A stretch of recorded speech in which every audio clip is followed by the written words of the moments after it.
Kepolisian Negara Republik Indonesia akhirnya menahan istri mantan Kadif Propam Irjen Verdi Sambo, Putri Chandrawati. Diketahui Putri tidak ditahan oleh Polri sejak awal ditetapkan tersangka dalam kasus pembunuhan berencana Brigadir Yosua Huta Barat, yaitu pada 19 Agustus 2022. Kapolri Jenderal Listio Sigit menjelaskan, Putri Chandrawati ditahan untuk mempersiapkan dan mempermudah proses penyerahan berkas tahap 2. Adapun Putri Chandrawati sebelumnya hanya dikenakan kewajiban lapor diri 2 kali seminggu. Alasan Polri tidak menahan Putri usai penetapan tersangka karena terkait kemanusiaan. Menurut Listio, keputusan penahanan itu didasarkan pada hasil pemeriksaan jasmani dan psikologi Putri yang dinyatakan dalam kondisi baik. Selesai menjalani pemeriksaan kesehatan pada Jumat 30 September hari ini, diketahui bahwa kondisi baik jasmani dan psikologi Putri dalam keadaan sehat.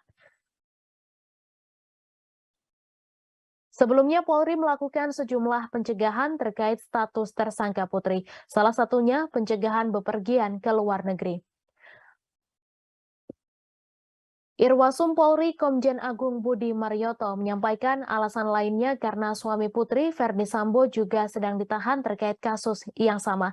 Saat ini berkas perkara Putri juga sudah dinyatakan P21 atau lengkap dan pada 3 Oktober 2022 akan dilakukan pelimpahan tahap 2. Diketahui total ada 5 tersangka dalam kasus pembunuhan berencana Brigadir J. Brigadir J meninggal dunia akibat ditembak di rumah dinas Verdi Sambo di Duren 3, Jakarta Selatan pada 8 Juli lalu. Selain Putri Chandrawati, 4 tersangka lainnya yaitu mantan Kadif Propam Polri Irjen Verdi Sambo yang saat ini sudah dipecat Polri. Selain itu, 2 ajudan Verdi Sambo yakni Baradae dan Bribka Riki Rizal serta asisten rumah tangga keluarga Sambo yaitu Kuat Ma'ruf.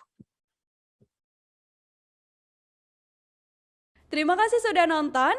Jangan lupa like, subscribe, dan share ya.